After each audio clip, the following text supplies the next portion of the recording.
আম্মুকে নিয়ে আজকে দাওয়াতে গেলাম ভালোবাসার একটা জায়গাতে। আপু চেয়েছিল সবাই মিলে আমরা একসাথে লাঞ্চ করব। সে ভোর থেকে খুব কষ্ট করে সবকিছু রান্না করেছে, কিন্তু নাম একজনের আর কাজ তো আরেকজনের। আমার বরের রুচি এতটাই বেড়ে গেছে আলহামদুলিল্লাহ, কোনো জায়গার দাওয়াত আমরা মিস করি না। সে খুবই সুন্দর করে খাওয়া দাওয়া করে, মাশাআল্লাহ ওজনও বেড়ে গেছে। কিভাবে আমার বর ওজন বাড়ালো সেটা আপনাদের সাথে তো শেয়ার করবোই, সাথে দেখাবো আমার বোন, বাচ্চারা, আম্মু সবাইকে নিয়ে আপুর বাড়িতে কতটা মজা করলাম, আর আপু আমাদের জন্য কি কি রান্না করেছে। আসসালামু আলাইকুম, কেমন আছেন সবাই? আমি তো আলহামদুলিল্লাহ ভালো আছি। আমার বরকে 3 বেলা খাবার দিতে দিতে সময় চলে যাচ্ছে। সে কিভাবে এত মোটা হলো, ওজন বাড়ালো, এটা নিয়ে সবার অনেক প্রশ্ন। রেডি হয়ে বের হয়ে যাব দাওয়াতে। আজকের লাঞ্চটা আপুর বাড়িতেই হবে। আমাদের বাসা থেকে বেশি দূরে নয়, 10 মিনিটের রাস্তা। সো আম্মুকে নিয়ে প্রথমবার যাচ্ছি, একটু মিষ্টি না নিয়ে গেলে তো হবে না, তাই 2 ধরনের মিষ্টি নিয়ে নিলাম। আর আমি তো মিষ্টি একদমই খেতে পারি না, যেহেতু আমি একটু ডায়েটে আছি। একদিকে আমার বর ওজন বাড়াচ্ছে আর আমি ওজন কমাচ্ছি।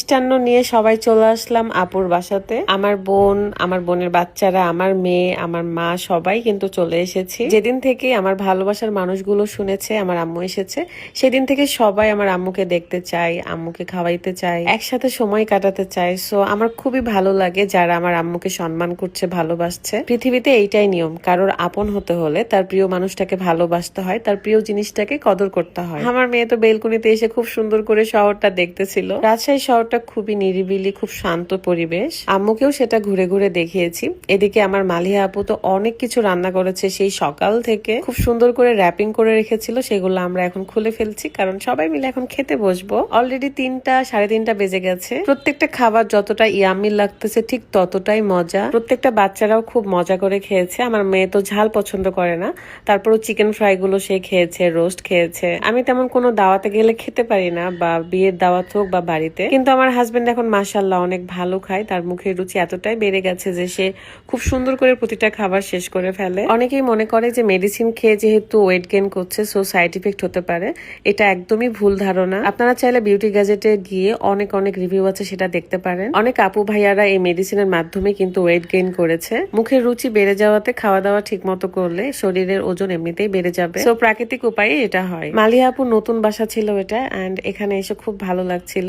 সে খুব সুন্দর করে আম্মুকে প্রতিটা খাবার সার্ভ করে দিচ্ছে। সাথে আমিও একটু হেল্প করছিলাম, কারণ আমি পরেই খেতে বসবো। 4 বছরেরও বেশি সময় ধরে আপুর সাথে পরিচয়, এন্ড আপু আমাকে খুবই ভালোবাসে। আমার উইল উইশার বলতে পারেন একজন। খুব সুন্দর করে আপু আমাদেরকে মেন্টালি সাপোর্ট দেয়, এটা আমার কাছে অনেক ভালো লাগে।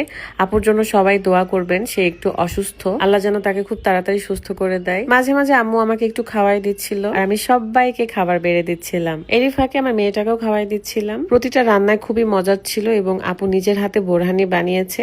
খাওয়া দাওয়া শেষ করে আমরা অনেকক্ষণ আড্ডা দেই, গল্প করি, দেন বাসায় চলে আসি। এটি ছিল আমাদের আজকে সুন্দর মুহূর্ত।